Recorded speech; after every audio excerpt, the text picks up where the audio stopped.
হৰি ৰাম শ্ৰীমন্ত শংকৰ হৰিব কতৰ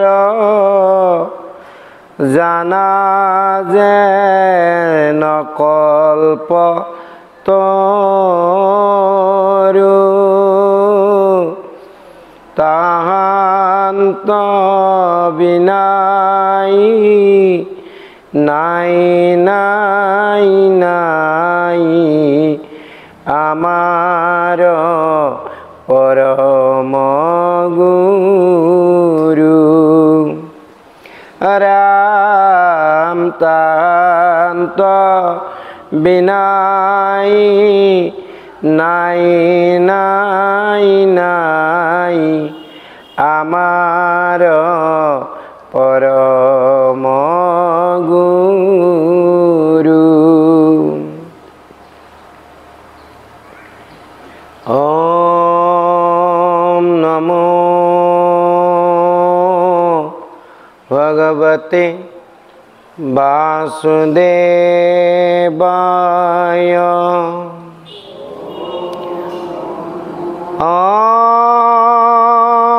ওম নমো ভগৱতে বাসুদেৱায়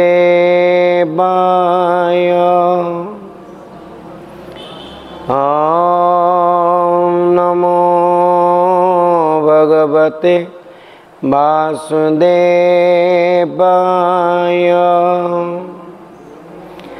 জন্মাদস্য যতনয় আদিতরতঃ স্বার্থে সভিজ্ঞস্বরাট তেন ব্রহ্ম হৃদাযাদি কবয়ে মুহ্যন্তে যৎসূরয়ঃ তেজোবরিম মৃদাং যথা বিনিমയോ যত্র ত্রিসর্গম মৃষা ধাম্না সেন সদা নিরস্তকুহকম সত্যম পরম ধীমহি ধর্মৈ প্রজ্জিতা কৈতবো অত্র পরম নির্মৎসরাণাম সতম বেদম বাস্তবম অত্র বস্তু শিবদম তাপত্রয়ম উন্মূলনম শ্রীমদ্ভাগবতে মহামুনিকৃতে কিং বা পরৈরীশ্বরঃ সদ্য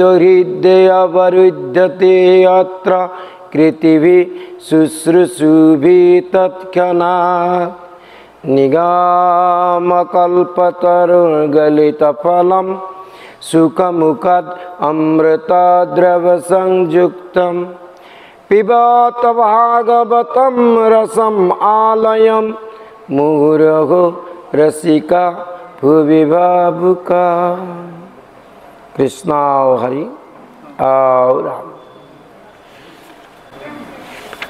পরম শ্রদ্ধার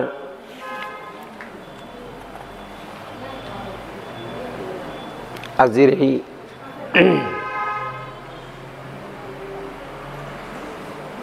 বৈকুণ্ঠ সদৃশ সত্ৰত উপবিষ্ট সমস্ত ভকতবৃন্দ বুলি কোৱাৰ লগে লগে তাত নৰ নাৰী চব আছে।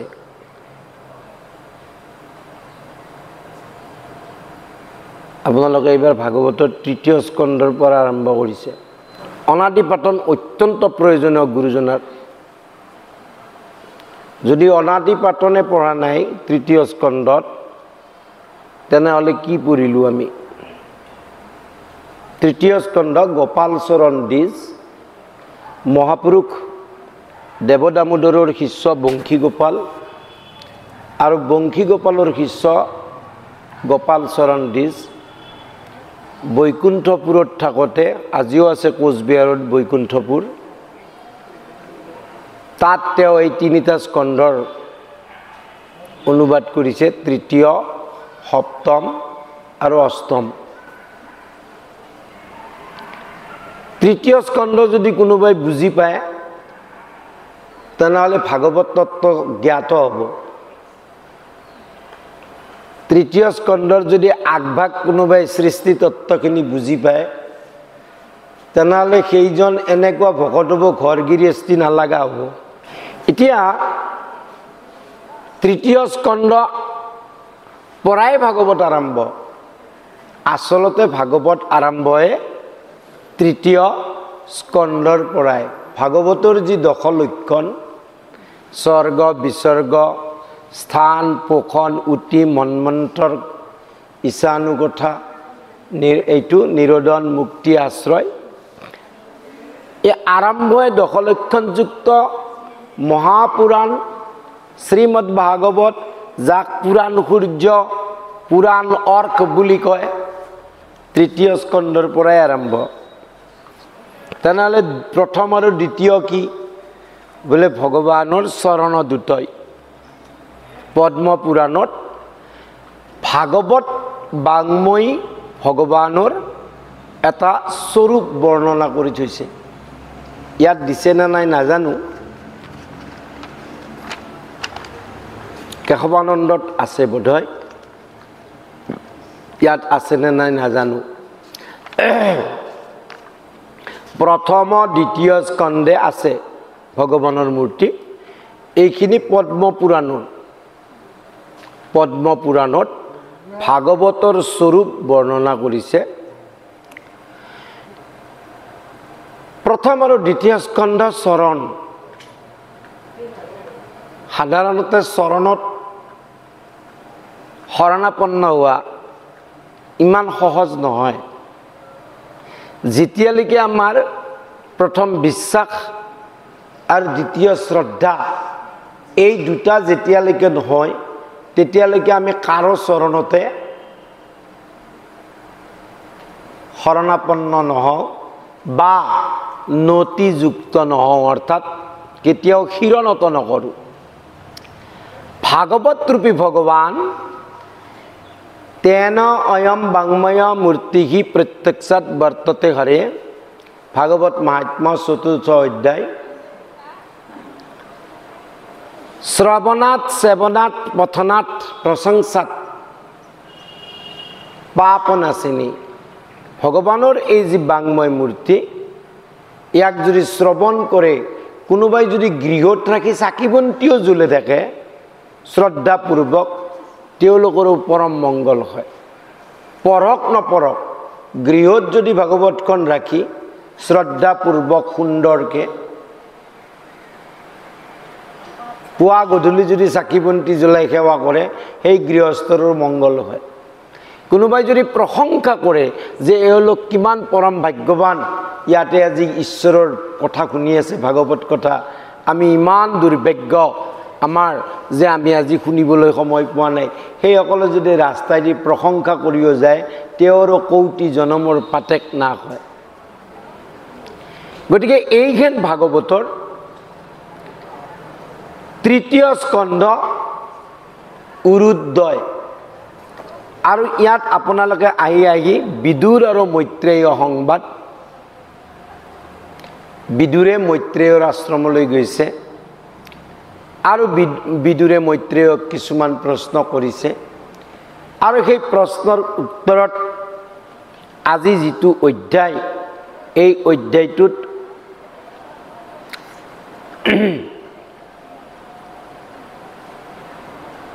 ব্ৰহ্মকল্পৰ যি সৃষ্টি, কল্প 3টা।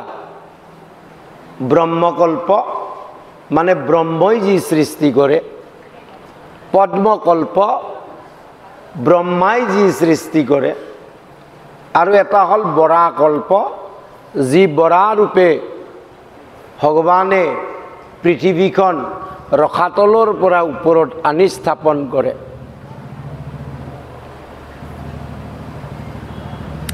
ইয়াতে মাণ্ডব্য ঋষিৰ কথা কৈছে। আপোনালোকক যোৱা 3 দিনত কোনোবাই কৈছে নে নাই মই নাজানো, বা যোৱাকালিৰ পাঠকে। অনিমাণ্ডব্য নামৰ এজন ঋষি আছিল, আৰু তেওঁ ধ্যানগ্ৰস্ত হৈ আছিল। এনেতে সৰোবৰত স্নান কৰি থকা ৰাণীৰ সোণ আৰু বস্ত্ৰ অলংকাৰ চুৰ কৰি তিনিজন চোৰ পলাইছিল আৰু তেওঁলোকৰ পিছে পিছে ৰজাৰ প্ৰহৰী চাওদাঙে খেদি গৈছিল। চোৰ কেইজনে যেতিয়া গম পালে যে আমাৰ নিস্তাৰ নাই, ধ্যানগ্ৰস্ত মাণ্ডব্য ঋষিৰ ওচৰত টোপোলাটো এৰি দৌৰ দিলে। ৰজাৰ প্ৰহৰীবিলাকে ভাবিলে ই এতিয়া সাধুৰ মূৰ্তি ধৰিছে, ইয়ে চোৰ। সেই বুলি তেওঁক আৰু পিছত চোৰকেইটাও ধৰিলে, আনি খোলত দিলে। চোৰকেইটা মৰিল, মাণ্ডব্য ঋষি নমৰে। কিয় নমৰে? মাণ্ডব্য ঋষি নমৰে না শৰীৰটো নমৰে? কাৰণ মাণ্ডব্য ঋষি ধ্যানগ্ৰস্ত হৈ আছে, আত্মা তাত নাই। তেওঁতো আত্মাত বিলীন হৈ আছে, আত্মাৰাম হৈ আছে। তেওঁ ঈশ্বৰৰ লগত, ব্ৰহ্মৰ লগত আছে। শৰীৰটো নমৰে, ফুলতে দিয়ক বা যিয়ে কৰক। যেনেকৈ হৰি যোৱাৰ মূৰটো কাটাৰ লগে লগে ৰাম ৰাম ৰাম ৰাম বুলি মাধৱদেৱৰ চৰণত পৰিলাই, দেওলগা মানুহ বুলি চাওদাংবিলাক পলাই গ'ল। তেতিয়া প্ৰহৰীবিলাকৰ বৰ ভয় লাগিল আৰু তেওঁলোকে ৰজাক গৈ ক'লে। ৰজাই আহি দেখে যে তেওঁতো একদম মহৰ্ষি, ফুলৰ পৰা উলিয়াই তেওঁক গোটেই একেবাৰে। আৰু ৰজাই কি নকৰে, চব দোষ স্বীকাৰ কৰিলে। মাণ্ডব্য ঋষি কৈছে, ৰজা তোমাৰ এইটো দোষ নাই, তোমাৰ দোষ নাই, কিন্তু মই কি কৰ্ম কৰিছিলোঁ যাৰ কাৰণে মই বিনা কাৰণত ফুলত পৰিব লগা হ'ল। তেওঁ প্ৰাণটো ত্যাগ কৰিলে।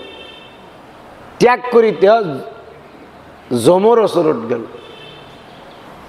আৰু যমক সুধিলে যে কি কাৰণত আজি মই বিনা কাৰণত এনেকৈ ফুলত পৰিবলগীয়া হ'ল। তেতিয়া যমৰজাই ক'লে যে পূৰ্বজন্মৰ কৰ্মফল। আমাৰ যি গোৱালিঙি থাকে, গোৱালিঙি জানে না? গোৱালিনী এই যে ফৰিং পখিলাৰ দৰে, তুমি সৰুতে 5 বছৰ বয়সত সেই পখিলাৰ পিছত তুমি শৌচোদ্ধাৰত যি তুমি দিছিলা শালা, তাৰ পৰিণামস্বৰূপে তোমাৰ আজি ফুলত পৰিছা। বোলে 5 বছৰীয়া শিশু এটাই কি জানে? তেতিয়া মাণ্ডব্য ঋষিয়ে কৈছে 5 বছৰলৈকে কোনো পাপ নাই, আৰু মাণ্ডব্য ঋষিয়ে যমক অভিশাপ দিছিল, আৰু তাৰ পৰিণামস্বৰূপে আজি বিদুৰ ৰূপে অৱতৰিত হৈছে যমৰাজ। যাওক, এই বিদুৰে মৈত্ৰেয়ক প্ৰশ্ন কৰিছে, আৰু তাৰ উত্তৰত মৈত্ৰেয় ভগৱানে কৈছে যে সৃষ্টি কি হ'ল?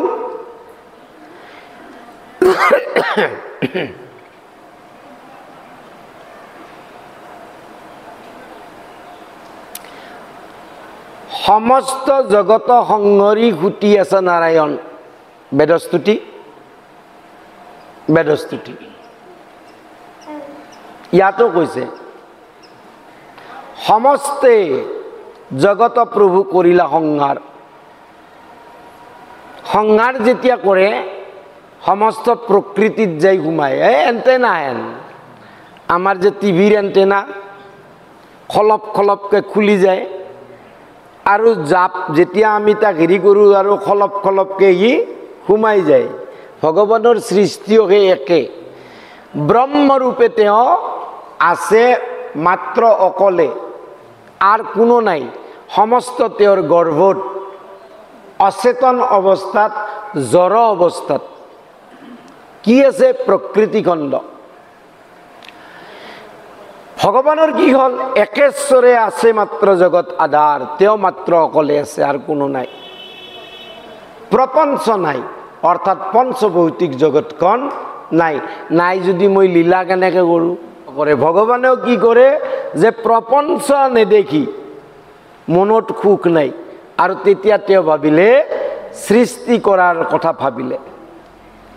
সংস্কৃতত দিছে কি বিনোদ লীলায়াৰ্থম, বিনোদ লীলাৰ কাৰণে।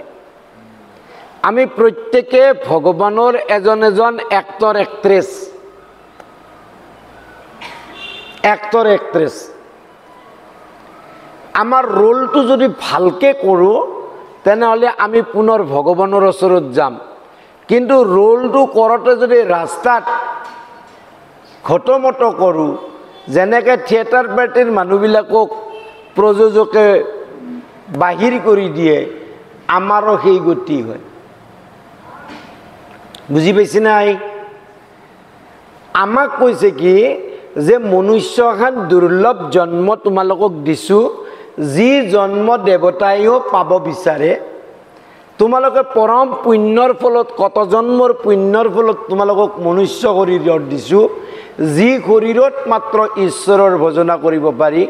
এতিয়া যদি আমি ঈশ্বৰক নভজি বিষয় সম্বন্ধ সুখত মজি থাকোঁ, তেনেহ'লে কি হ'ব বোলে? তেতিয়াহ'লে আমাৰ গতিটো পুনৰপি জননম পুনৰপি মৰণম পুনৰপি জননী যথৰে শয়নম।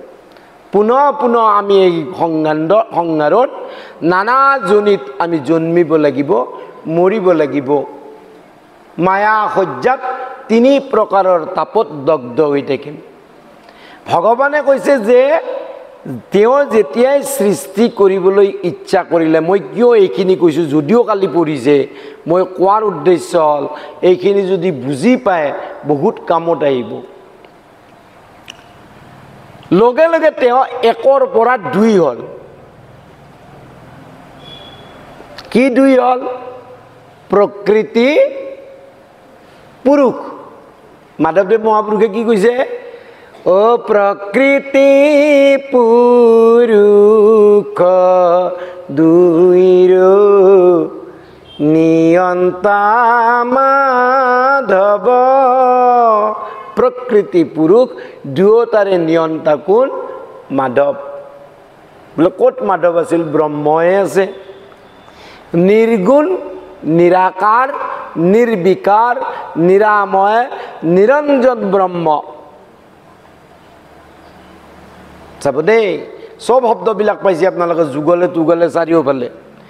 নিৰ্গুণ, নিৰাকাৰ, নিৰ্বিকাৰ, নিৰাময়, নিৰঞ্জন ব্ৰহ্ম। কিন্তু ভাগৱতৰ যদি একাদশ স্কন্ধৰ নিমিনবহিদ্ধ সংবাদত ইয়াৰ অৰ্থটো দি দিছে। কি দিছে? ব্ৰহ্ম, পৰমাত্মা, ভগৱন্ত ই তিনি একেই তত্ত্ব, একে ৰেখে তিনি নাম, লক্ষণ ভেদত।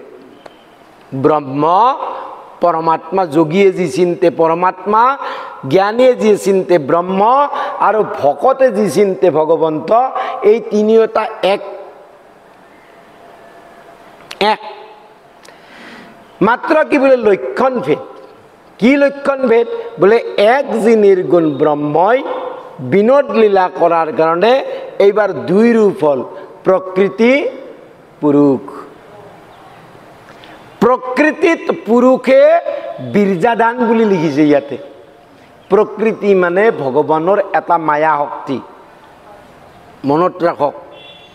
প্ৰকৃতি মানে ঈশ্বৰৰ দুটা শক্তিৰ কথা আপোনালোকে পাইছে। ক'ত পাইছে? ব্যাসে কৈছে, বাম পাশে মায়া, দক্ষিণত ভক্তি মাও। আৰু কি ক'লে? বোলে মায়াই বান্ধন্ত, ভক্তি মাও মেলাৱন্ত, দুহান মধ্যত আছে প্ৰভু ভগৱন্ত। এটা আৰু ভগৱানৰ শক্তি আছে, মায়া এক। এই দুইটা মায়া, আৰু এটা আছে ভগৱানৰ শক্তি। এই দুটাও শক্তি, আৰু এটা ঈশ্বৰৰ শক্তি আছে। নিজ শক্তি। যেতিয়ালৈকে ঈশ্বৰৰ নিজ শক্তিটো মায়াত প্ৰৱেশ নকৰে, মায়াই একো কৰিব নোৱাৰে।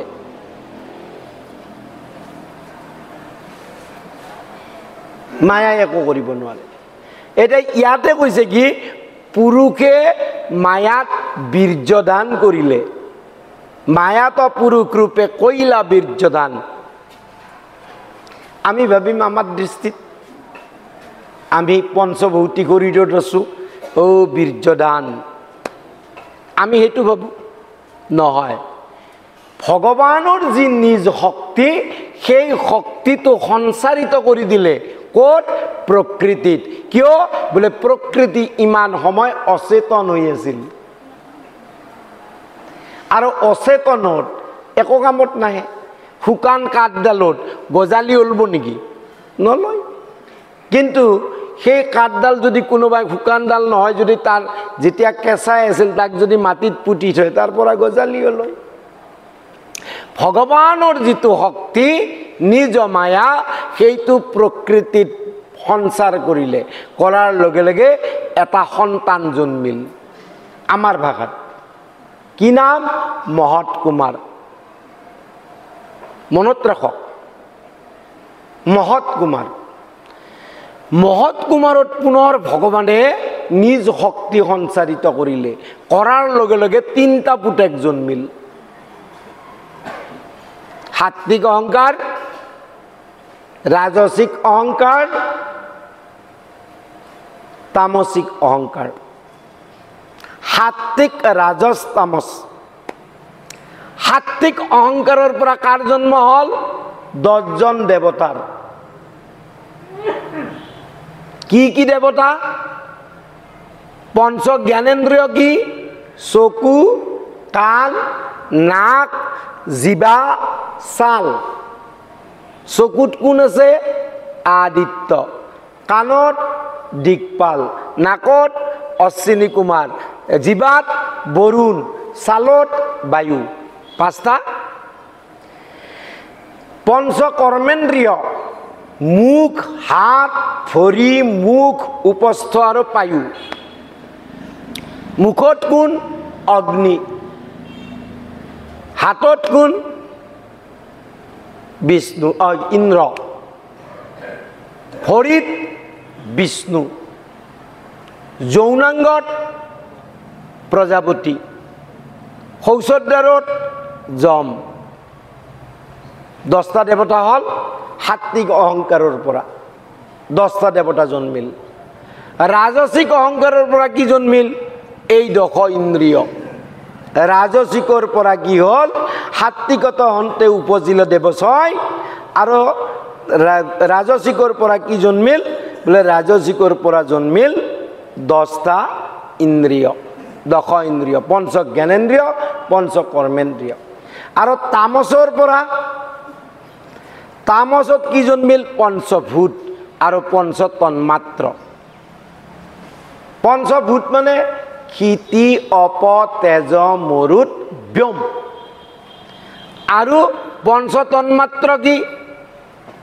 ৰূপ, ৰস, গন্ধ, স্পৰ্শ, শব্দ, যিবিলাক আমাৰ জ্ঞানেন্দ্ৰিয়ৰ লগত শব্দ। ৰূপ, ৰস, স্পৰ্শ, শব্দ, গন্ধ, এই 5টাকে বিষয় বুলি কয়। আৰু ভাগৱতে দ্বাদশ স্কন্ধক লগি কৈ আছে, এই বিষয়ৰ পৰা তুমি দূৰলৈ আহা। এই বিষয় এৰা। যদি এই বিষয়ক নেৰা, তেনেহলে তোমাৰ কি হ'ব? তুমি পুনৰ পুনৰ তুমি নানা জনিত জন্মি মৰি থাকিবা। তোমাৰ মোক্ষ নাই, তোমাৰ মুক্তি নহ'ব। বাৰে বাৰে দ্বাদশ স্কন্ধ পৰ্যন্ত কৈ আছে এই বিষয়ৰ পৰা পৰিত্ৰাণ। আনকি গীতায়ো কৈছে। গীতাৰো যদি 3য় অধ্যায় চাই কৰ্মযোগ, তাতো সেই একে কথাই পাব, বিষয়। সেইকাৰণে মহাপুৰুষ গুৰুজনাই কি কৈছে? বিষয় বিষয় বিষধৰ বিষয় কি বিষধৰ বিষে জ্বৰ জ্বৰ কেতিয়া গাইছিল ৰামানন্দৰ জন্মত ৰামানন্দৰ জন্ম হোৱাত কালিন্দী আইৰ দ্বাৰা যেতিয়া খবৰটো পায় তেতিয়া গুৰুজনাই গাইছিল পাৱে পৰি ঘৰি কৰহু কাতৰি প্ৰাণ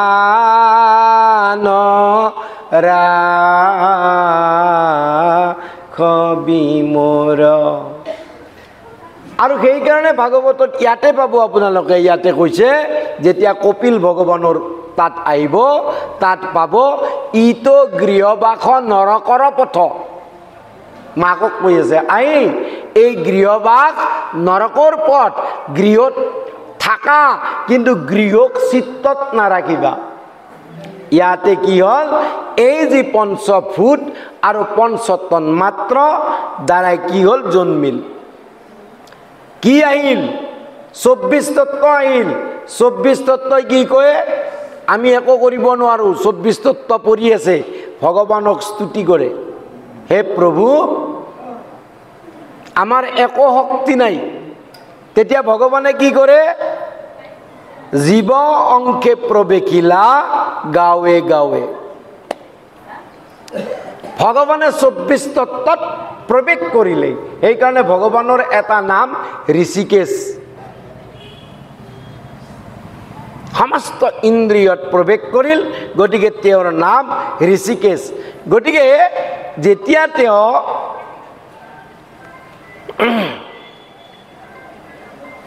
প্ৰবেশ কৰিল ইয়াৰ পিছত আপোনালোকে পাব তিনি পুৰুষৰ কথা কাৰণ মইতো সকলোখিনি যদি মই আগৰখিনি কওঁ তেনেহ'লে কি হ'ব আজিৰ ভাগৱতটো ক'ত এৰিছে মই অৱশ্যে চিন এটা দিয়া আছে এইটো নেকি আচ্ছা ঠিক আছে বঢ়িয়া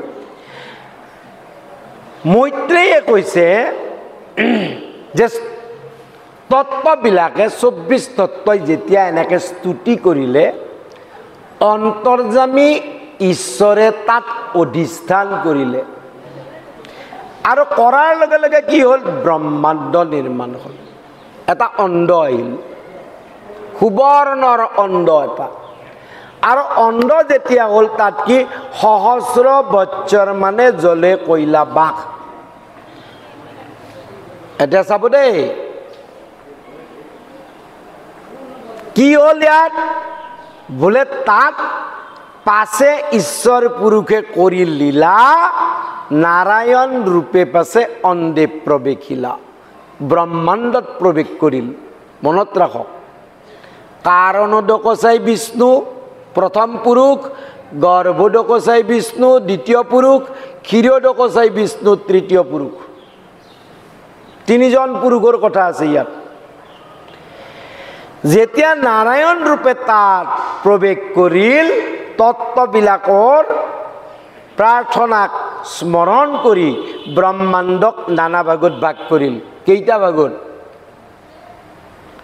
ভাগত ভাগ কৰিল নানা বুলি কৈছে 28 ভাগ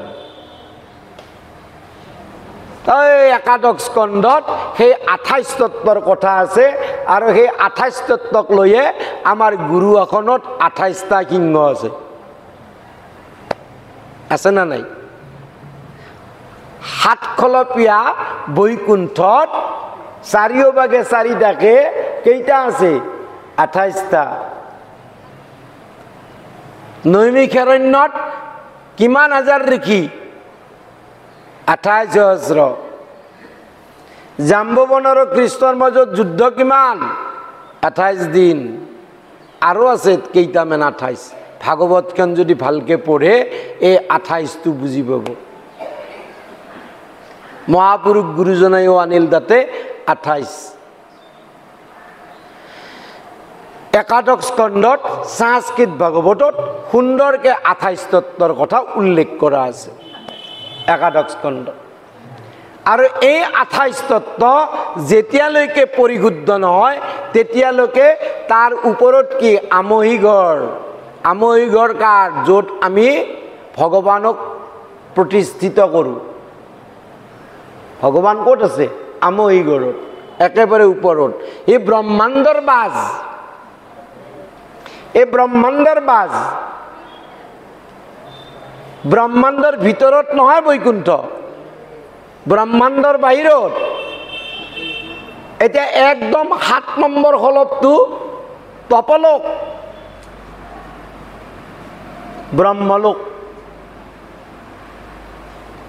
তপলোক বা ব্ৰহ্মলোক। তাত ব্ৰহ্মা বিষ্ণু মহেশ্বৰৰ জেগা। এতিয়া যেতিয়া ব্ৰহ্মাণ্ডত প্ৰৱেশ কৰিল, কৰাৰ পিছতে কি হ'ল বোলে ইয়াতে 10 দেৱতাৰ উল্লেখবিলাক দিলে, যিটো আমি ইতিমধ্যে আলোচনা কৰি আহিছোঁ। তাৰপিছত কি কৰিলে? সৃষ্টি কৰি তেওঁলোকক স্থান দিয়া হ'ল, স্থান দিয়া হ'ল। কোন ক'ত থাকিব? বৃত্তিগমে 4 জাতি ভৈল উৎপত্তি, ব্ৰাহ্মণ, ক্ষত্ৰিয়, বৈশ্য, শূদ্ৰ। মুখৰ পৰা ব্ৰাহ্মণ ভগৱানৰ, বাহুৰ পৰা ক্ষত্ৰিয়, উৰুৰ পৰা বৈশ্য আৰু চৰণৰ পৰা শূদ্ৰ। এতিয়া ইয়াত কৈছে চাওক, প্ৰকৃতিৰ দ্বাৰে পাছে মহত্ব স্ৰজয়, মহৎ কুমাৰক কি বুলি কয়? প্ৰথম পুৰুষ।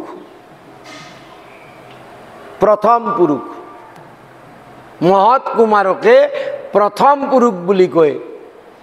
বা কাৰণদকচাই বিষ্ণু বা নাৰায়ণ যি কয়। তাৰে পাছত কৈছে কি? ব্ৰহ্মাণ্ডৰ মাজত যিটো নাৰায়ণ, এই যে অণ্ডত প্ৰৱেশ কৰিল, সেইজন দ্বিতীয় পুৰুষ, সেইজন গৰ্ভদকচাই নাৰায়ণ। আৰু তৃতীয় পুৰুষ সমস্ত ভূততে আছে যিজন, সমস্ত ভূততে আছময় হৰি কয় না নকয়? চবতে আছে না নাই? এইটো খুঁটাটোতো আছে, ইয়াতো আছে, সকলোতে আছে, আছে না নাই? সেইজনক তৃতীয় পুৰুষ বুলি কয়। এতিয়া গোপাল চৰণ দিজে কি কৈছে জানে? কহিল গুৰুমুখে শুনিল জিমত। মই গুৰুৰ মুখেদি যি শুনিছোঁ তাকে মই ক'লো। ক'লে কৈ কি কৈছে? হে ৰাম, হে যদি হৰি গুণ গাব, শেষে নজানয়, কিন্তু মতি অনুসাৰে গাবয় শুনয়, তথাপিতো অৱশ্যে বৈকুণ্ঠপুৰে যায়, কি কহিব গুণ আৰ কহন না যায়। ভাগৱতে বাৰে বাৰে কৈ আছে, যেতিয়ালৈকে এজন একান্ত ভকতৰ সংগত তুমি ভাগৱত শ্ৰৱণ কৰা নাই, যেতিয়ালৈকে তুমি নিত্য অনিত্য বিবেক তোমাৰ হোৱা নাই, যেতিয়ালৈকে প্ৰকৃতি পুৰুষ কি তুমি জানা নাই, তেতিয়ালৈকে তুমি কীৰ্তন কৰাৰ কাৰণে যোগ্য নহয়। তুমি কীৰ্তন কৰি তোমাৰ তামসিক ভাৱ অনুযায়ী কিবা কিবি কৈ দিবা, আৰু সেই কথাটো কোনোবাই ধৰি বোলে সেইদিনা ভাগৱতত অমুক কৈছে নহয়।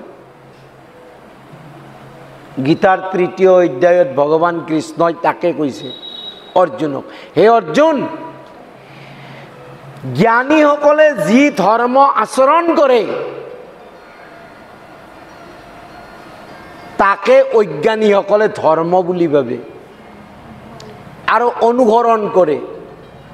পৰিণামস্বৰূপে জ্ঞানীসকলে যদি কৰ্মত প্ৰবৃত্ত নহয়, কৰ্ম নকৰে, তেন্তে অজ্ঞানী পুৰুষে ভাবিব কৰ্ম কৰিবলগীয়া নাই। সাংঘাতিক ঘটনা। কোনোবা এজন মানুহে মোৰ ওচৰত আহিল কৰ্মকাণ্ড সম্বন্ধে, মই তেওঁক বাধা নিদিওঁ, কাৰণ তেওঁ মোক প্ৰশ্ন কৰিছে, মই পাৰোঁ না কৰবা। আৰে ভাই সিদ্ধান্ত কৰিয়ে থৈছা, মোক কিয় উদা?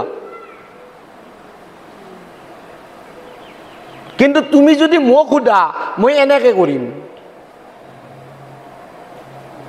তুমি যদি মোক সোধা মোক ক মই এনেকে কৰিম। কিন্তু তোমাৰতো তোমাৰ আজি 2 মাহ আগৰ কথা, গুৱাহাটীৰ পৰা ফোন আহিছে, আই একগৰাকী বেংগালুৰুত থাকে, ল'ৰা 2টাই সতি কৈছে যে বাপ মোৰ ডাঙৰটো ল'ৰাক জ্যোতিষত তাতে দেখালোঁ, জ্যোতিষে কিবা গ্ৰহ পূজা কৰিব দিছে, মই কি কৰোঁ এতিয়া? বোলো কি কৰে তো আপনাৰ কথা, কিন্তু মোক যদি কয়ে মই নকৰোঁ। বোলে কি কৰিব? বোলে কৃষ্ণ তো ত্ৰিপিতি দেৱৰ, বোলে কৃষ্ণ তো ভগতী দেৱৰ ত্ৰিপিতি, কৃষ্ণক যদি ভক্তি কৰোঁ নহ'লে দেৱতা সন্তুষ্ট হয়। মই সেইটো নকৰোঁ, কি কৰিম? মোৰ ল'ৰাটোক শৰণ আপন্ন দিম, ঈশ্বৰৰ দি নাম জপ কৰিব থাকিব দিম, চব গ্ৰহ অট'মেটিক ঠিক হৈ যাব। কিয়? ভাগৱতে কৈ আছে, জ্ঞানীয়ে কয় আত্মাই আত্মাক দুখ দিয়ে, কৰ্মীয়ে কয় কৰ্মহে আমাৰ দুখৰ কাৰণ, জ্যোতিষে কয় গ্ৰহৰ দোষ, ভকতে কি কয়? ঈশ্বৰৰ ইচ্ছা। গতিকে মই যদি শৰণ হৈছোঁ, মই না কৰ্মকাণ্ডৰ প্ৰয়োজন না মোৰ দৈবজ্ঞ ব্ৰাহ্মণৰ। আপোনালোকে জানে, যদি আপোনালোকে চৰিত পুথি পঢ়ে, মহাপুৰুষ গুৰুজনাই আৰু নাৰায়ণ আতাই আৰু মাধৱদেৱে কি কৰিছিল? দৈবজ্ঞ ভকত এজন আছিল, তেওঁ শৰণ লোৱাৰ পাছত তেওঁক কৈছে তুমি আৰু জ্যোতিষশাস্ত্ৰ পঢ়বা নালাগে, প্ৰয়োজন নাই। কিন্তু নাৰায়ণ আতাই আৰু মাধৱদেৱে একদিন যাওঁতে দেখে যে ভকতজনে বাৰীৰ পিছত বহি জ্যোতিষশাস্ত্ৰ অভ্যাস পঢ়ি আছে। তে মাধৱদেৱ মহাপুৰুষে এই গুৰুজনাক ক'লে, বাপ এনে এনে ঘটনা, ইয়াতে চাবচোন আপোনালোকে ভাগৱতৰ এটা অধ্যায় আছে জ্যোতিষ চক্ৰ, গ্ৰহ নক্ষত্ৰৰ, সেইটো ৰচনা কৰি পেলাই গুৰু ভকতজনক কৈছে যে তুমি এতিয়া এই পঢ়ি থাকবা। যদি ভকত হ'ল তেনেহ'লে না তেওঁৰ কৰ্মকাণ্ড আছে না কিবা, ঈশ্বৰৰ বাদে মোৰ কোনো নাই। কিন্তু যেতিয়ালৈকে আপুনি ভাবে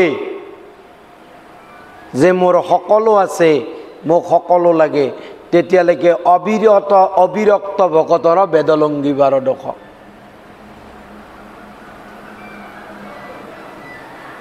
সেইকাৰণে ইয়াত কৈছে, হে ৰাম সাধু সংগে হৰি গুণ শুনিবে সদায়, কৰ্ণৰ পৰম লাভ আতপৰে নাই। হে ৰাম সমস্ত শাস্ত্ৰৰ এহি মানে মাত্ৰ মৰ্ম, জানি এক চিত্ত তুমি শুনিও কধৰ্ম। ৰাম হে হৰি অনপান্তয়ন্ত অনন্ত গুণৰ, কি কহিব তাক নজা নিবে আননৰ। তুমি প্ৰভু নিৰ্গুণ, গুণৰ সীমা নাই, হয় জীৱন নিৰ্গুণ, সহি গুণ গাই। ভগৱানৰ গুণৰ মহিমাৰ অনন্ত অন্ত নাই। ভক্তি প্ৰদীপ যদি পঢ়ে, তাত ভগৱানক প্ৰশ্ন কৰিছে অৰ্জুনে যে প্ৰভু তুমি দেখোন সকলো নামৰ পাৱাৰটো কৈ দিলা, কোনটো নামে তোমাৰ কিমান পাপ নাশ কৰিতে পাৰে তুমি চব ক'লা, কিন্তু কৃষ্ণ নামত দেখোন নকলা। ভগৱানে কৈছে, হে অৰ্জুন কৃষ্ণ নামৰ কিমান মহিমা মই নিজে নাজানো, কৃষ্ণ নামৰ কিমান মহিমা মই নিজে নাজানো, অনন্ত হৰিও নাপান্ত অন্ত অনন্ত গুণৰ। ভগৱানৰ গুণৰ অন্ত নাই, সেইকাৰণে তেওঁ নিৰ্গুণ। আমাৰ গুণ সীমিত, সেইকাৰণে আমি সগুণ। আৰ কেৱল প্ৰভুৰ পাৱে নমস্কাৰ মাত্ৰ। ও আমি পুনুকে হো জানি বাৰণ পাত্ৰ। ইটো ঈশ্বৰৰ মায়া পৰম দুৰ্জয়। একতা ঐক্যতে মায়ায়ে যে সবা কমো হয়। মায়াই কাক বান্ধে? মায়াধীশক যিয়ে নবজে তাক মায়াই বান্ধে। ভগবান কি? মায়াধীশ। আমি কি? মায়াধীন। মহাপুরুষ কি? মায়াতীত। তিনটা বস্তু। আমি মায়াধীন, ভগৱান মায়াধীশ, মায়াৰ ঈশ্বৰ, আৰু মহাপুৰুষসকল মায়াতীত। তেওঁলোকে ঈশ্বৰক ভজি মায়াৰ অতীত হৈ গৈছে। তেওঁলোকক মায়াই একো কৰিব নোৱাৰে। কিয় নোৱাৰে? বোলে যাৰ হৃদয়ত মায়াধীশ প্ৰকাশিত হৈ আছে তাত মায়াৰ কোনো কাৰ্য ক্ষমতা অধিকাৰ নাই। য'ত হৃদয়ত যদি ৰাম থাকে তেনেহ'লে তাত কাম নাথাকে, আৰু যদি হৃদয়ত কাম আছে তেনেহ'লে ৰাম নাই। সেইকাৰণে আমাৰ খং নাহে। যেতিয়া হৃদয়ত ৰাম নাই, কাম আছে, কাম থকাৰ লগে লগে আমি আসক্ত হওঁ, আৰু আমাৰ স্বাৰ্থত আঘাত পৰাৰ লগে লগে ক্ৰোধ। মোৰ মান সন্মানৰ কথা আছেতো, মান অভিমান খঙাইল।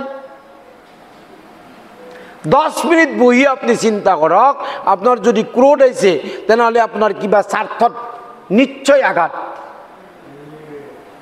আঘাত পৰিছে। সেইকাৰণে ক্ৰোধ আহিছে। কিয়? বোলে দুৰ্গুণবিলাক একেলগে আহে।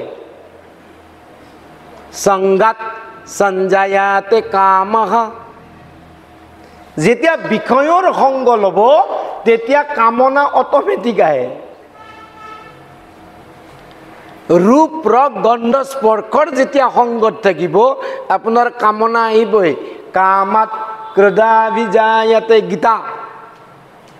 কামনা যদি বাধা পৰে ক্ৰোধ আহে। ক্ৰোধাত ভৱতি সন্মোহ, বিবেক শূন্য হৈ যায়।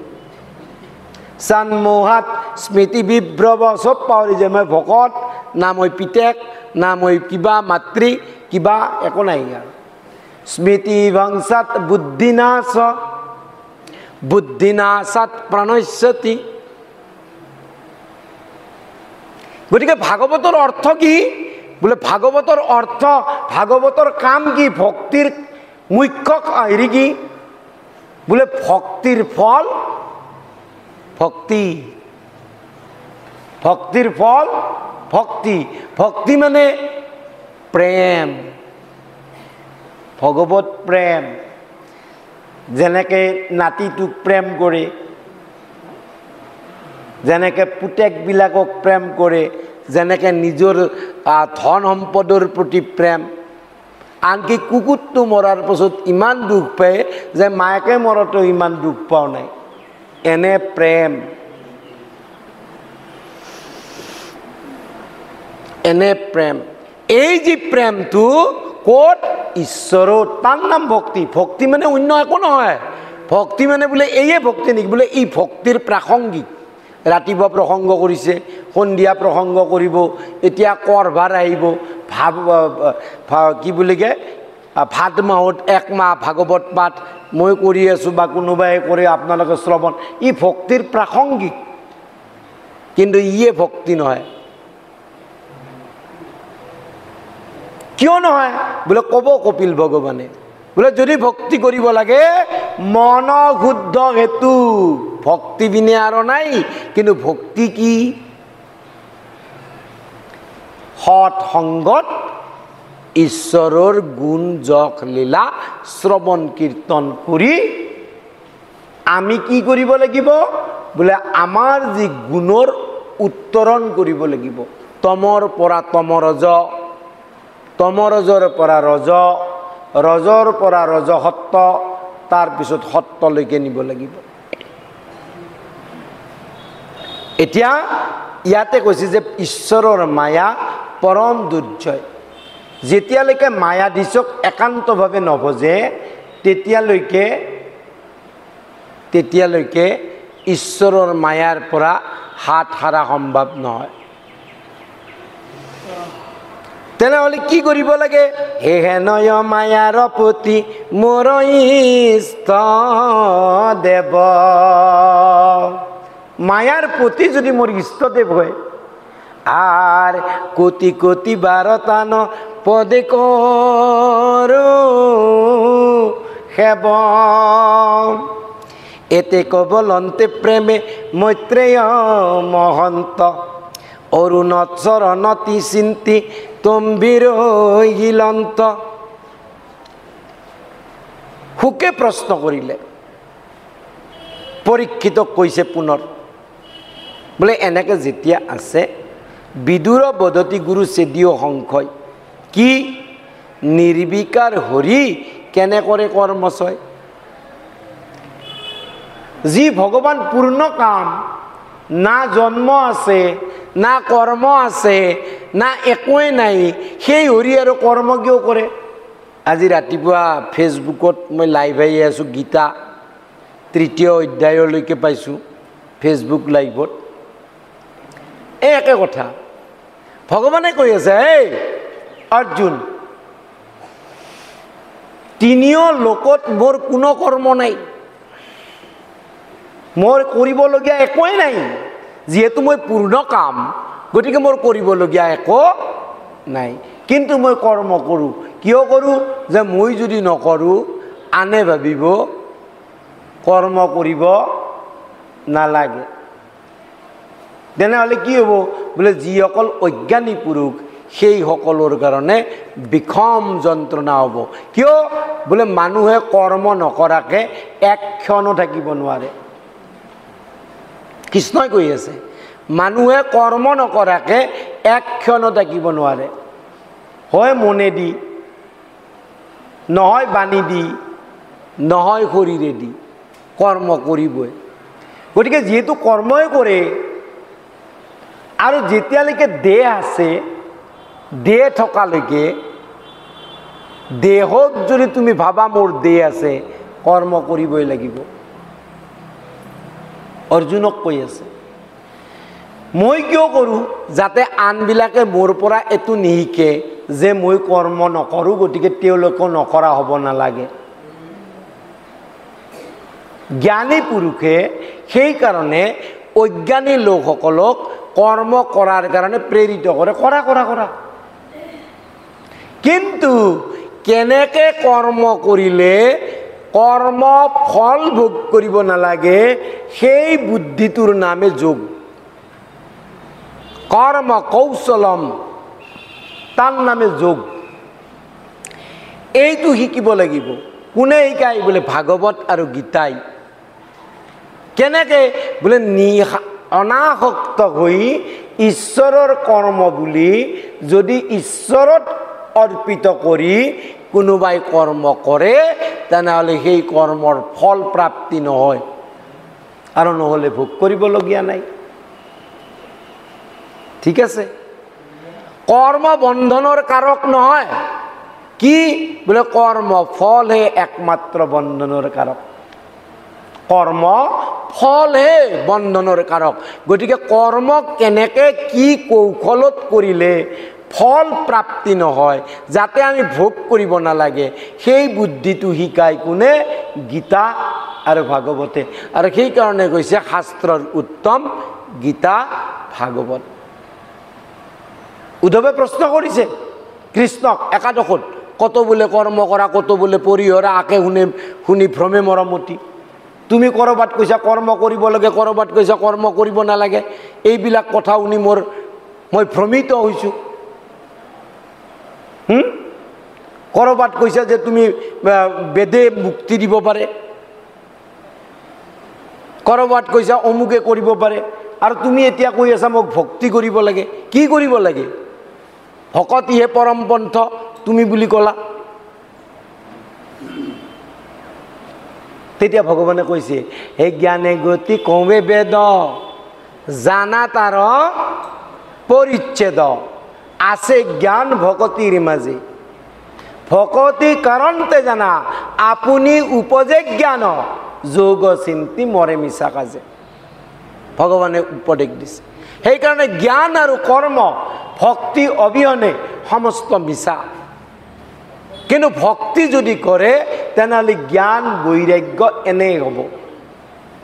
সেইকাৰণে ইয়াতে কৈছে, হে ৰাম হে নিৰ্গুণৰ কৈলা কেনে, গুণৰ সম্বন্ধ, শুনি মোৰ মনত মিলিল মহা ধন। নিৰ্গুণ পুৰুষ, তেওঁৰ আৰু কৰ্মৰ লগত কি সম্বন্ধ, গুণৰ লগত কি সম্বন্ধ? মোৰ মতিভ্ৰম হৈছে, গতিকে তুমি মোক কোৱা। এইটো বিষ্ণুৰ মায়া, মৈত্ৰেয়ে কৈছে, এইটো বিষ্ণুৰ মায়া, এয়াই বিষ্ণুৰ মায়া। মায়াতেহে ঘটে নষ্ট হৈ বিচাৰত। এই যে আমি দেখি আছো কিমান 1.5 2 এটা সুন্দৰ আখ্যান কৈছো কিজানি আগতেও, আজি আৰু কওঁ।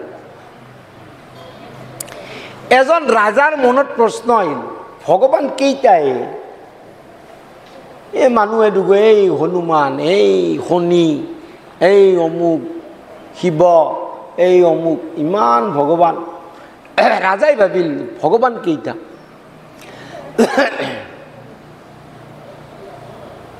তেওঁ সমাজ, তেওঁৰ ৰাজসভাত প্ৰশ্ন কৰি দিলে যে পণ্ডিতসকল, ভগৱান কেইজন?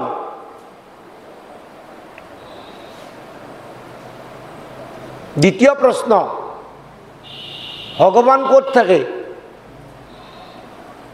আমাৰো বহুতে কয় নহয়, তই ভগৱানক দেখিছা?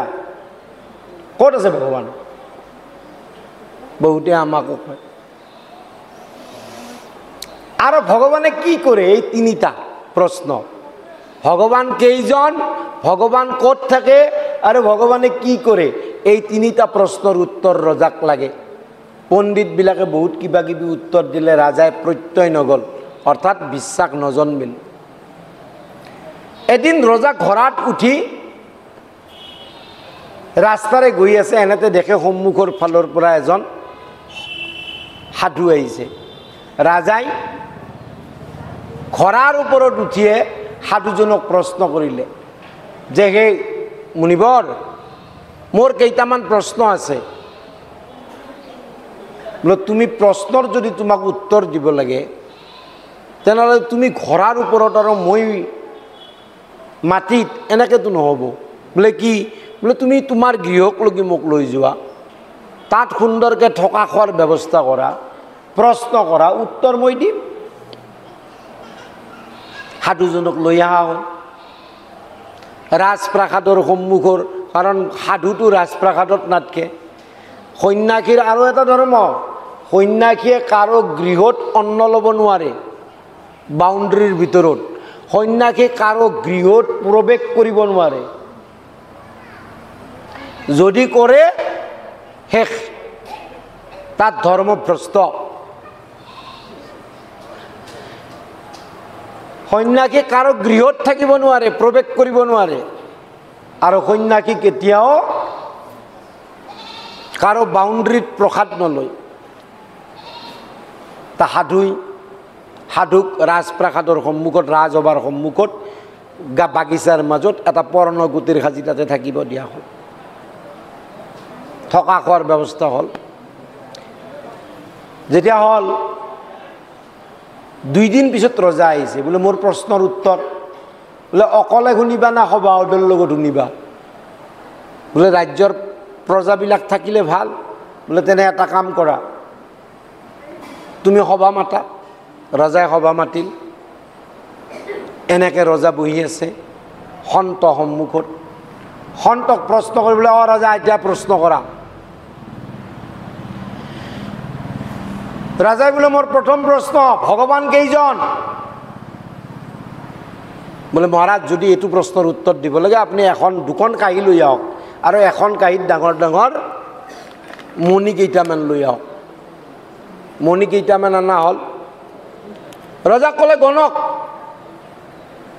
গণনা আৰম্ভ কৰক আৰু গণি ইয়াতে এইখন নথক, খোৱাৰ ভাৰত যাব যাওক।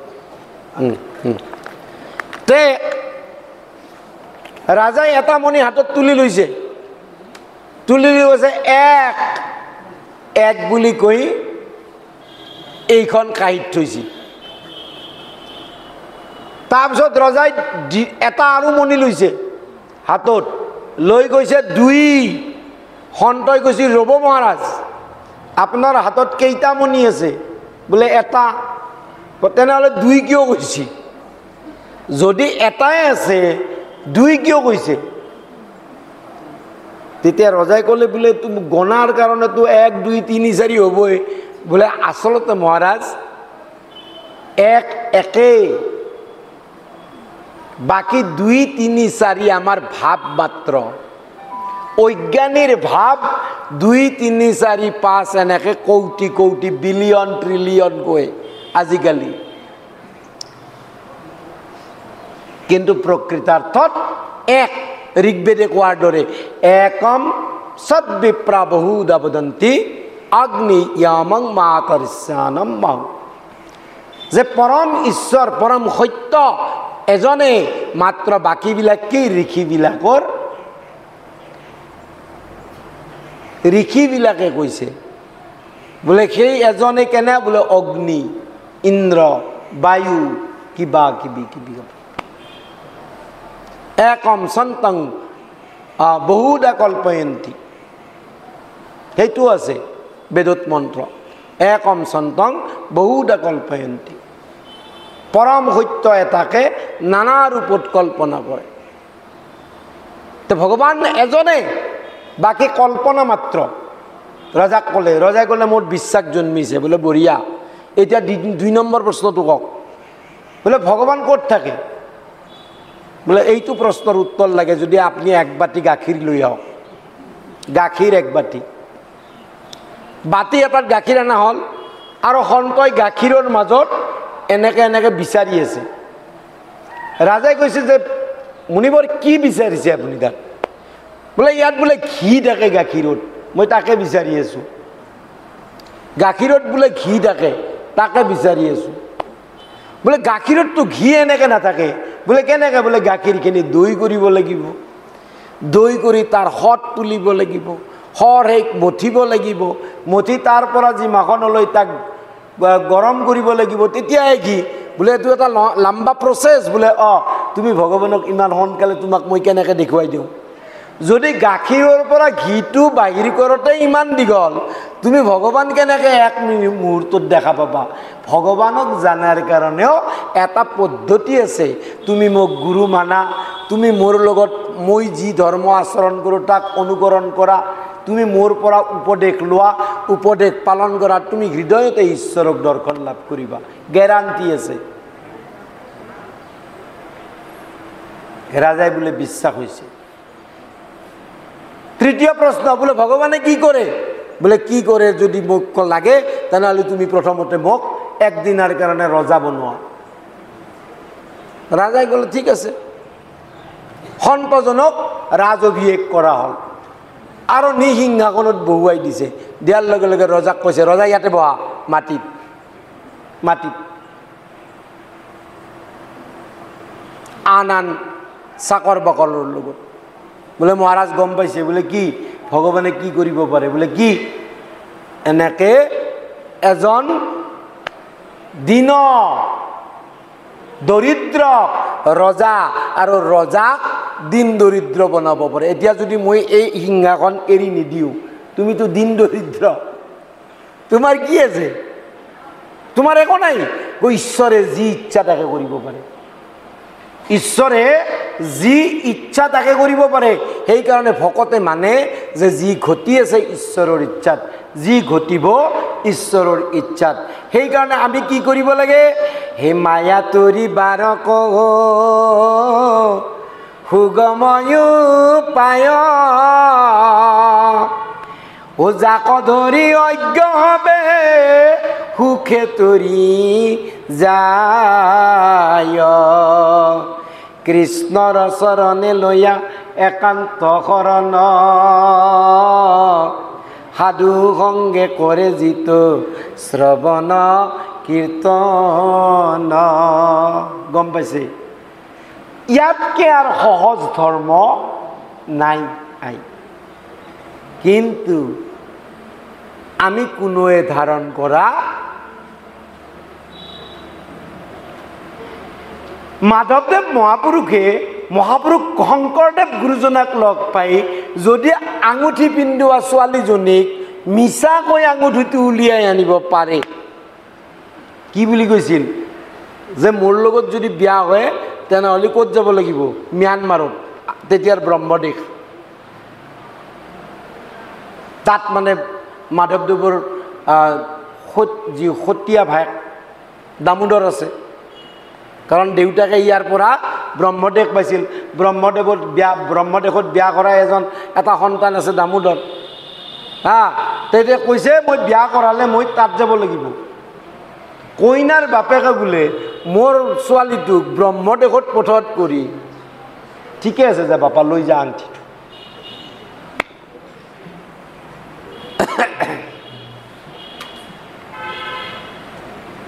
চাওক এক শৰণ কেনে বস্তু আমি প্ৰত্যেকেয়ে গপাগপ কওঁ আমি একশৰণ আমি একশৰণ আমি একশৰণ কিন্তু আমি কৌটিহৰণত আছো কৌটিহৰণ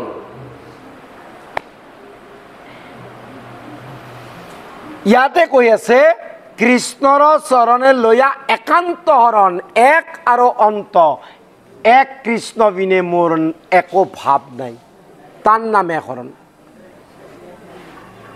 বহুতে কয় শংকৰদেৱে কিয় দ্বিতীয়বাৰ বিয়া কৰাইছে আৰে ভাই দ্বিতীয়বাৰ বিয়া কৰাইছে লোকশিক্ষাৰ কাৰণে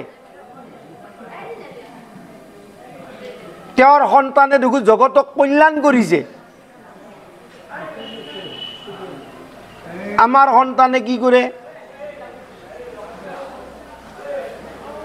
শংকৰদেৱে দুইবাৰ বিয়া কৰাটো দেখিছা কিন্তু শংকৰদেৱৰ যি এইটোও নাজানে যে তেওঁৰ পত্নীৰ ৰান্ধনী ঘৰত শীতলা আইৰ মূৰ্তি আছে মাধৱদেৱে গম পায় হক বা নহক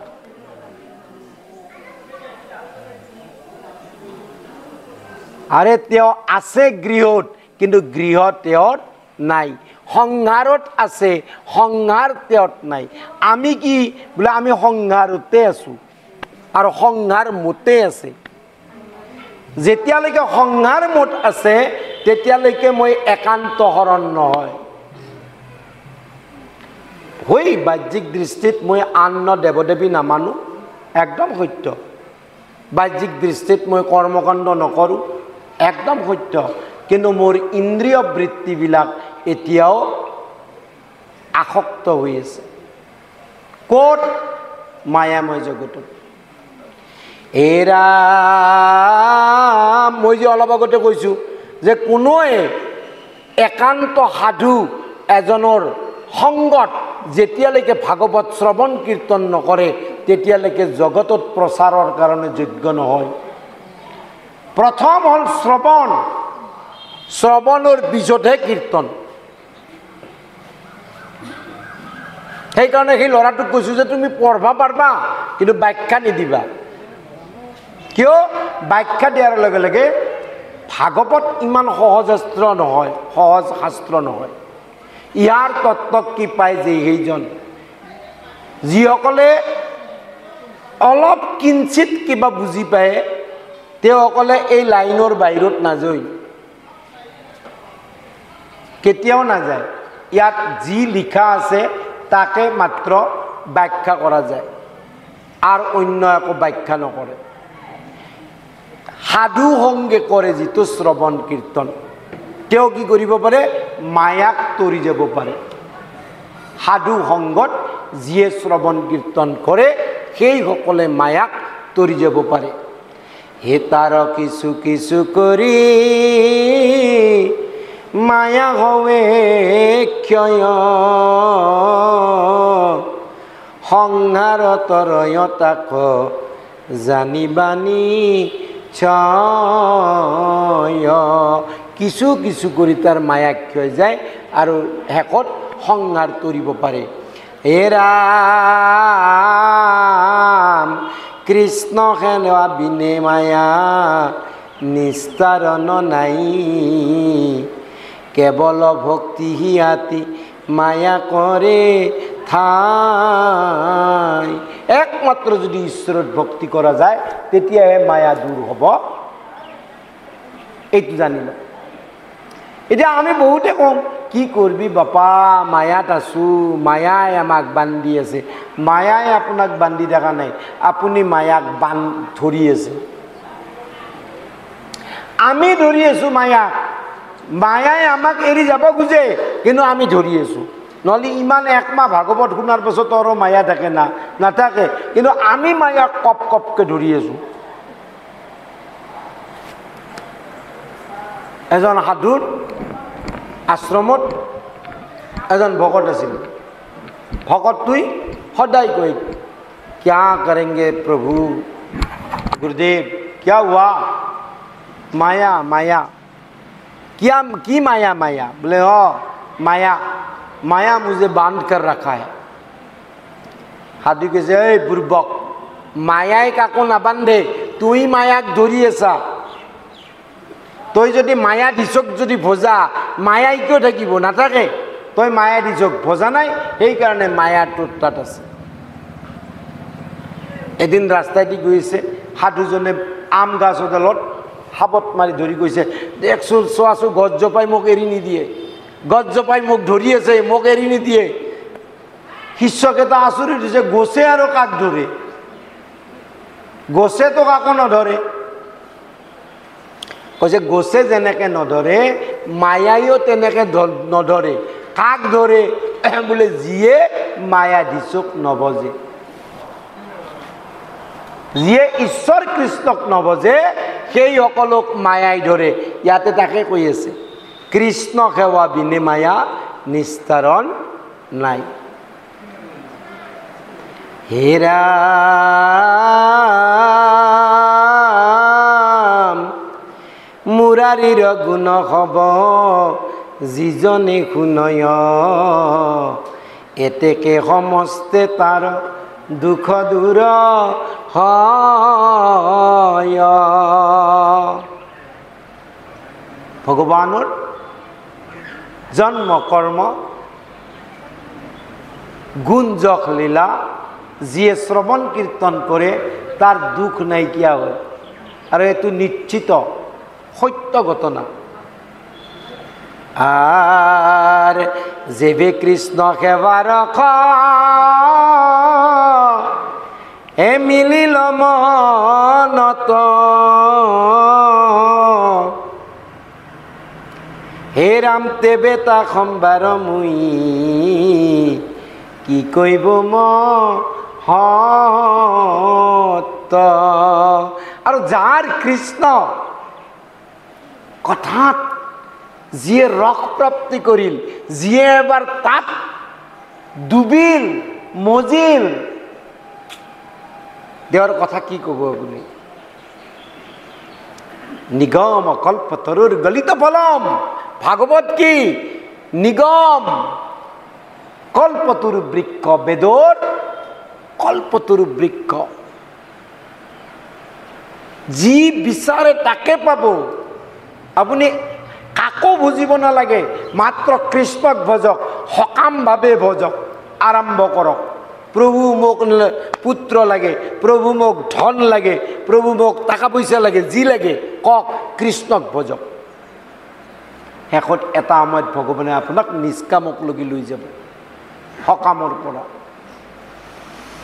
ভজক কিন্তু বেবিচাৰী ভক্তি নকৰিব বোলে মই কৃষ্ণৰ ভকত এইফালে শিৱ মন্দিৰকো দাউৰো লক্ষ্মী পূজাতো দাউৰো লক্ষ্মী পূৰ্ণিমাৰ দিনাও ঠগি দিম শনি গয়াৰ কৰক তেতিয়া আপোনাক কোনেও কৃপা নকৰে মিছা কথা দুখ পাবই দুখ পাবই। যেনেকে বেশ্যাক কোনেও স্বীকৃতি নিদিয়ে, তেনেকে যিয়ে সব দেৱ দেৱীৰ মন্দিৰত ঘূৰে ফুৰে তাক কোনেও নাচায়, কোনো দেৱতাই নাচায়, কোনো দেৱ দেৱীয়ে নাচায়। আপুনি নিজৰ কৰ্মফল অনুযায়ী কৰ্ম অনুযায়ী ফল পাব, কিন্তু ঈশ্বৰৰ তাত কৰিবলগীয়া একো নাই, একোৱেই নাই। ডাইৰেক্ট কথা কৈছোঁ মই, ভাগৱত ভালকৈ পঢ়ক, ভাগৱত আৰু গীতা যদি পঢ়ে গম পাব।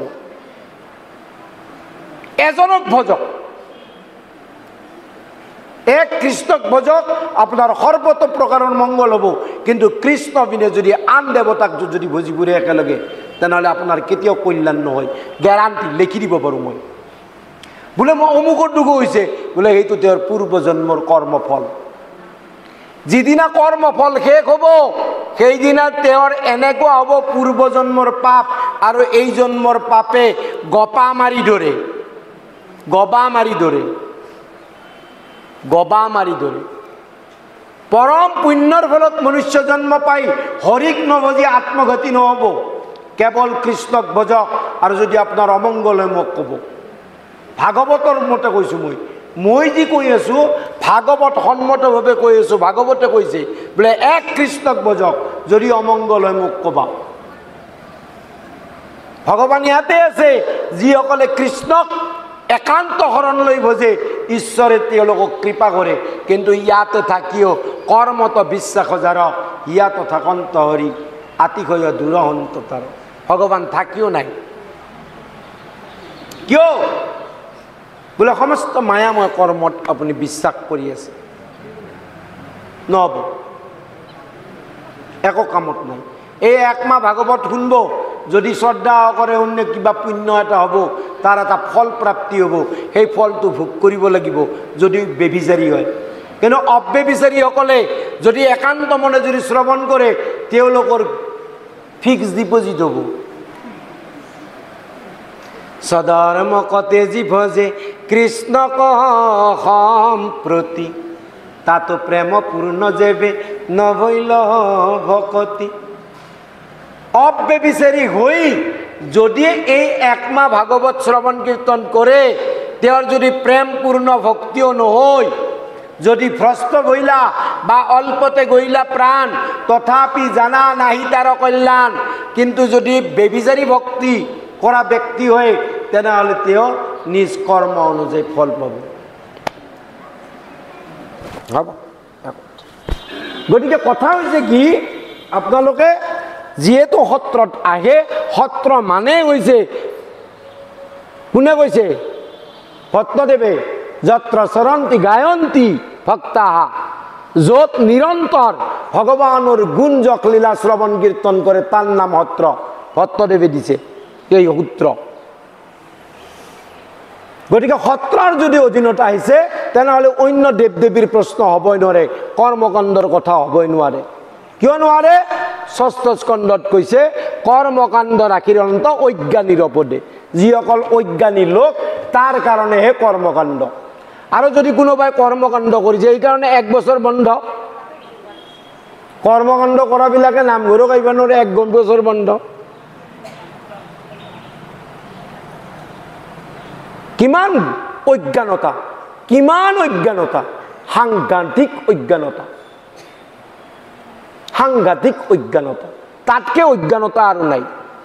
তা সেইকাৰণে ইয়াতে কৈছে, এই কথাখিনি কৈ যেতিয়া মৈত্ৰেয়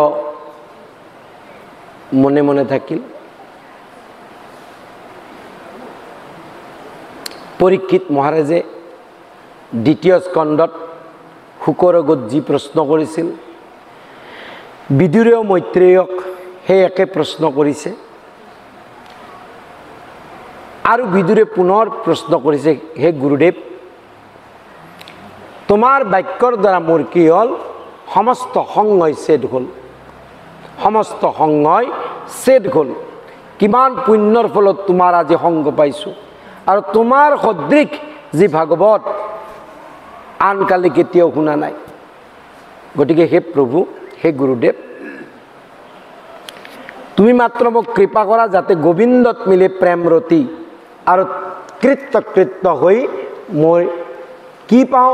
হেতে কেহে ভকতিক লভিবাৰ স্থান, কহিল সাধু সংগ বিনে নাহি আন। এতিয়া আমাৰ বহুতে কি ভাবে? এই সাধু সংগ বুলি ভাবে। ক'ব আপোনালোকক মই আজি উত্তৰটো নিদিওঁ, কপিল ভগৱানে ক'ব সাধু কোনি। সাধু সেইজন যিজনে কৃষ্ণ বিনে নাজানে আন। হয় অকৰুণা চিত্ত গৃহীত খবাৰ, শাস্ত্ৰ অনুবৰ্তী শত্ৰু নাহি উতপন।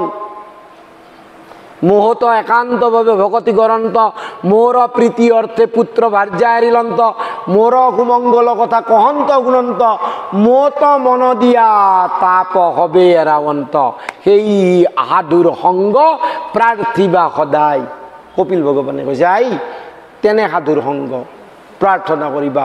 মহাপুৰুষ গুৰুজনাই কৈছে কীৰ্তনত, বিষ্ণু ভকতৰ সংগ লৈবা প্ৰথমত, গুৰু মানি শুশ্ৰূষা কৰিবা ভালমতে। বিদুৰে এনেহেন সভাত বহিছে নেকি? বহা নাই।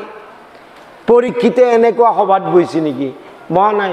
পৰীক্ষিত আৰু শুকৰ মাজত সৎসংগ, বিদুৰ আৰু মৈত্ৰেয়ীৰ মাজত সৎসংগ, সুত আৰু শৌনকৰ মাজত সৎসংগ, ব্যাস আৰু নাৰদৰ মাজত সৎসংগ। চাওক ইমান ডাঙৰ সমাজৰ প্ৰয়োজন নাই, এজন সাধু লাগে, যিজন সাধুক প্ৰণিপাতে ন পৰিপ্ৰশ্নে নচেবয়া। সেই সাধুজনৰ প্ৰণিপাতপূৰ্বক কৃতাঞ্জলি কৰি প্ৰশ্ন কৰক, যেনেকৈ বিদুৰে কৰি আছে, যেনেকৈ শৌনকে কৰি আছে, যেনেকৈ পৰীক্ষিতে কৰি আছে। আৰু তেতিয়া কি হ'ব?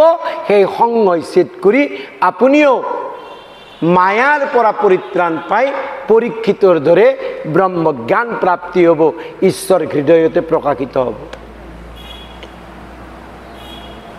তো ইয়াতে কৈছে সাধু সংগ বিনে নাই আৰু গতি।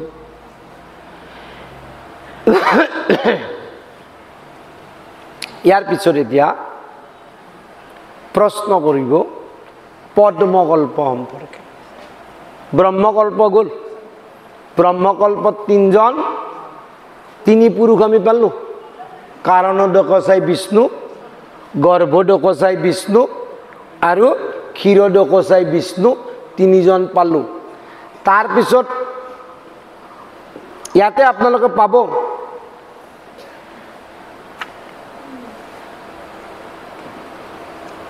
সেই ব্ৰহ্মকল্পতে ক্ষীৰোদকচাই বিষ্ণুই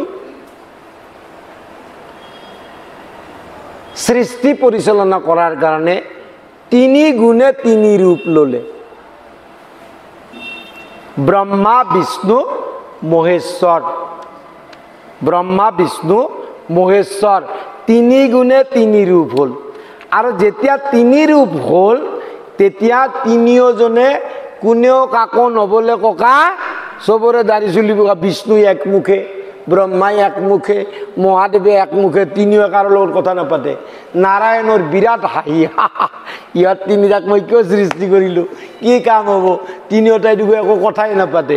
নাৰায়ণে পুনৰ আহিছে, আহি কৈছে এই ব্ৰহ্মা তোৰ আজিৰ পৰা কাম ৰজগুণৰ কৰ্ম, এই বিষ্ণু তোৰ কাম সত্যগুণৰ কৰ্ম, আৰু মহাদেৱ তোমাৰ কাম তমগুণৰ কৰ্ম। কিন্তু কেতিয়া তুমি সংহাৰণ কৰিবা তাক মই তোমাক সীমা কৰি দিওঁ। সেই বুলি সীমা কৰি দিছে। ব্ৰহ্মাৰ যেতিয়া দিনটো শেষ হ'ব তেতিয়া সংহাৰণ, আৰু ব্ৰহ্মা যেতিয়া ৰাতি শেষ হ'ব, ৰাতিপুৱা হ'ব, তেতিয়া পুনৰ সৃষ্টি। এতিয়া ব্ৰহ্মাৰ একদিন কিমান?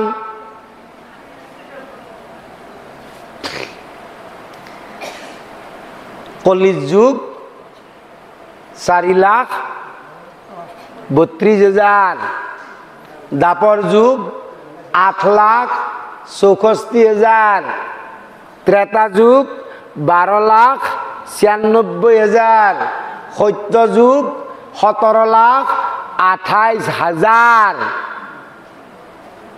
ইমান বছৰ, ইমান বছৰ লগ লাগি এক মহাযুগ, তাৰমানে 4 যুগে এক মহাযুগ। 1000 মহাযুগত ব্রহ্মার একদিন। একদিন মানে পুয়ার পে সন্ধিয়াক লগি, আরো 1000 মহাযুগে ব্রহ্মার এক রাতি। ব্রহ্মার দিনের অন্তত সংহারণ আর রাতি পুয়ার লগে লগে সৃষ্টি, প্রাকৃত প্রলয়। কি প্রলয়? প্রাকৃত প্রলয় পাব পিছত, নিত্য নৈমিত্তিক প্রাকৃত প্রলয় পাব। এতিয়া ডাঙৰ কথা হৈছে যে এইবিলাক কথা আপোনালোকে পঢ়তে পাব।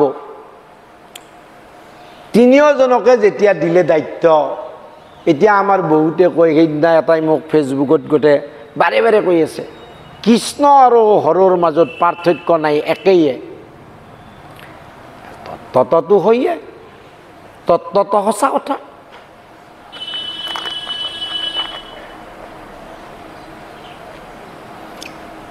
আৰু কীৰ্তন ঘোষাৰ নাম অপৰাধৰ দ্বিতীয় ঘোষাটোত কি দিছে? বিষ্ণু শিৱৰ গুণনাম নত যদি কোনোবাই ভেদ কৰে তেনেহ'লে সি নাম অপৰাধী হয়। কিন্তু তাতে কৈছে বিষ্ণু শিৱৰ বা হৰি হৰৰ, কৃষ্ণ শিৱৰ কোৱা নাই। এই গম পালাক না? নাৰায়ণে 3 গুণে 3 অবতাৰ, ব্ৰহ্মা বিষ্ণু মহেশ্বৰ। বিষ্ণু সহস্ৰ নাম আছে, শিৱ সহস্ৰ নাম আছে, তাৰে 84টা নাম একে। কেশৱ শিৱ শিৱ আঘুখিয় দাই। এতিয়া এই শিৱ মানে মহাদেৱক কৈছে নেকি? কোৱা নাই। শিৱ নামটোও কৃষ্ণৰে। ৰাম সদা শিৱ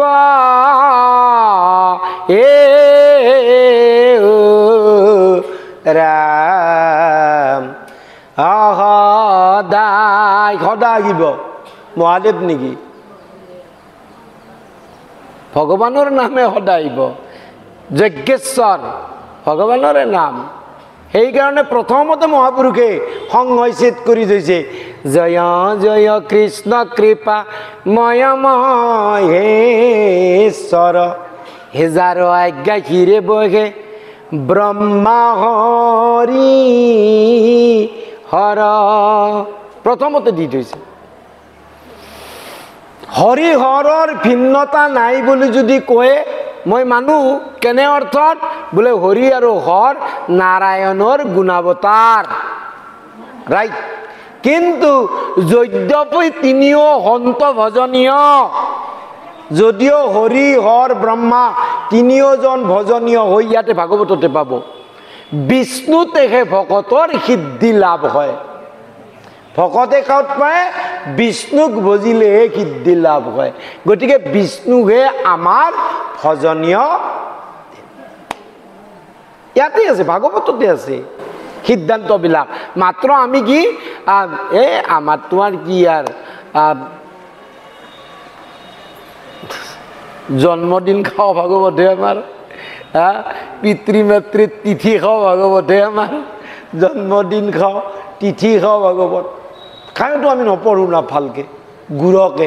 আৰু গৃহস্থতনো পঢ়াৰ শুনাৰ সময় ক'ত? তেওঁলোকে ঠিকা দিছি কোনোবা এজনক, পঢ়ক বাপ, ঠিকাই দিয়ে।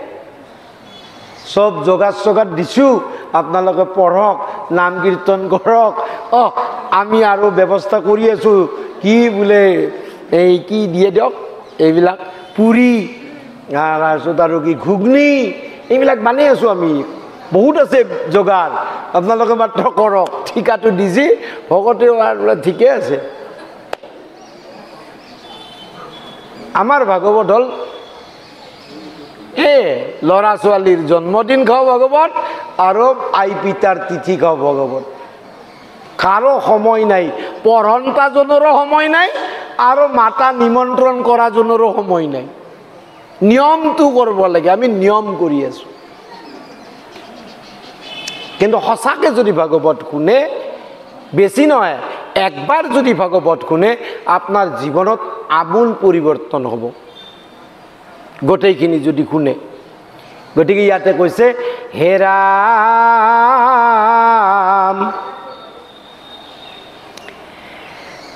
হে গ্ৰহ নক্ষত্ৰৰ স্থিতি শ্ৰাদ্ধৰ বিধান, হৰি পূজা বিধিমত কহাকে নথান। চব প্ৰশ্ন কৰিছে, মোক কোৱা গৃহী ব্ৰহ্মচাৰী বান প্ৰস্থ জ্যোতিষয়, আসম্বাৰ ধৰ্ম কৰ্ম কয় কেন নয়। গৃহী ব্ৰহ্মচাৰী, গৃহী কোনি যাই গৃহত আছে, ঘৰত যাই যদি কলবেটো বাজি দিওঁ,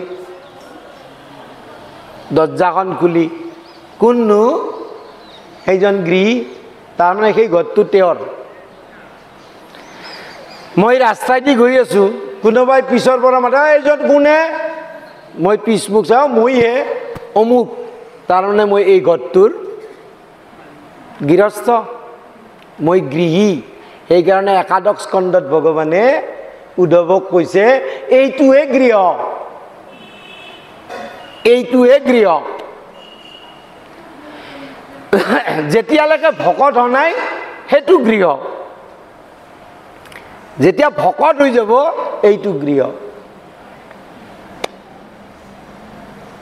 এই গৃহৰ পৰা ইয়াক মন্দিৰক লগি, যে যিটো শৰীৰৰ দ্বাৰাই মুখ ভেজে তাৰ নামে গৃহ, ভগৱানে কৈ আছে। এই গৃহী, এই ব্ৰহ্মচাৰী, বানপ্ৰস্থ, এইবিলাকৰ কেনে জ্যোতি মানে সন্ন্যাসী, এইসকলৰ কেনে কেনে ধৰ্ম। হে জগত সংহৰি যেবে ৰৈলা কৃপাময়, তেবে তাংক শিৱলাত কোনে উপাসয়। যেতিয়া সমস্ত জগত সংহৰি একমাত্ৰ ঈশ্বৰ থাকে, তেনেহ'লে সেই তেতিয়া তেওঁক কোনে বুজে? প্ৰশ্ন কৰিছে বিদুৰে। হে যেন মহাৰাজাৰ অংগে কৰিলা শয়ন, চামৰ ধৰিয়া সেৱা কৰে ভৃত্যগণ, কোনোবা উপায়ে তুষ্ট হৱন্ত ঈশ্বৰ, ই হব প্ৰশ্নৰ মুখ দিয়ক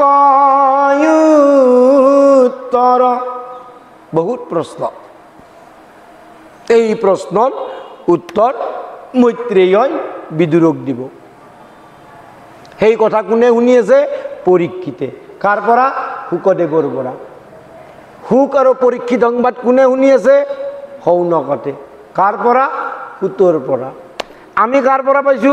সুত মুখে। এই কৈ ইয়াৰ পিছত কৈছে যে প্ৰভু মই শিষ্যক, তুমি দয়ালী গুৰু, গতিকে তুমি মোক প্ৰশ্ন মই তোমাক কৰিছোঁ, নিজ ভৃত্য বুলি এইকেইটা প্ৰশ্নৰ উত্তৰ দিয়া। কাৰণ মই জানো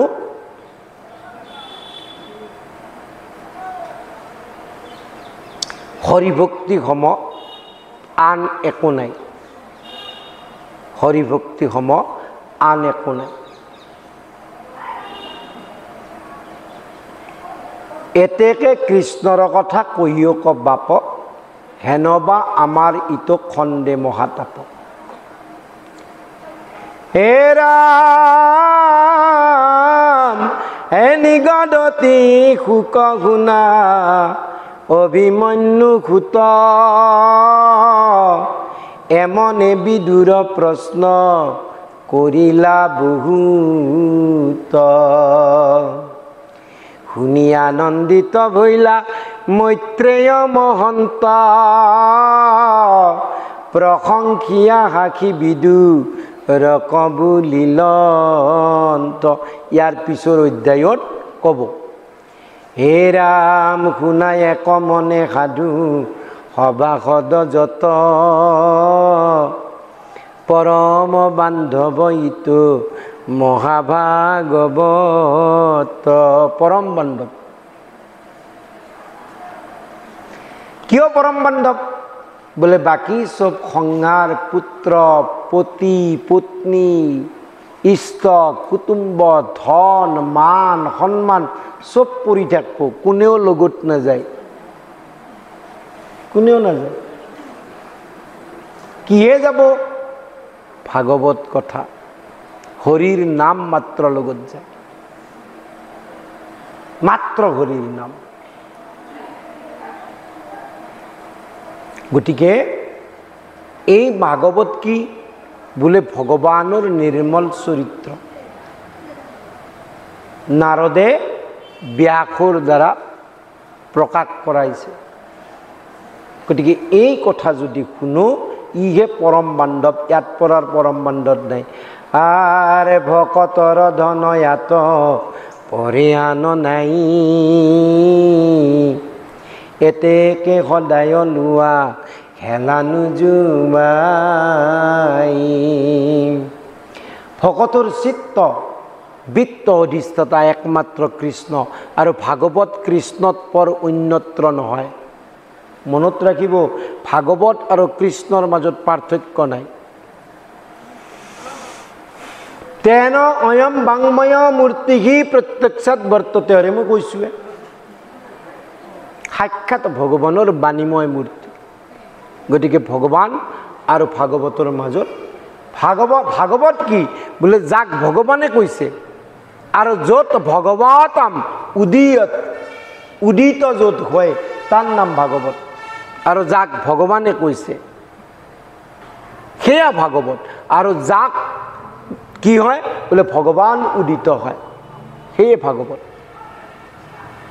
ভাগৱত সম্পৰ্কে বহুত কথা ক'ব পাৰি, 2-3-4 ঘণ্টা লাগি যাব, কিন্তু এইটো তাৰ জ্ঞান প্ৰদৰ্শন কৰাৰ কথা নহয় না এইবিলাক। তেতিয়াহ'লে এইটো বেলেগ অনুষ্ঠান হ'ব লাগিব। প্ৰদৰ্শন কৰি কি লাভ হ'ব? ভক্তিৰ কথা ক'ব লাগে, আমি ভক্তিৰ কথা ক'ব লাগে। গতিকে ভকতৰ চিত্ত বৃত্ত অধিষ্ঠাতা হৈছে ভগৱান কৃষ্ণ। এহি জানি নিন্দা কৰি বাক যজ্ঞ নয়,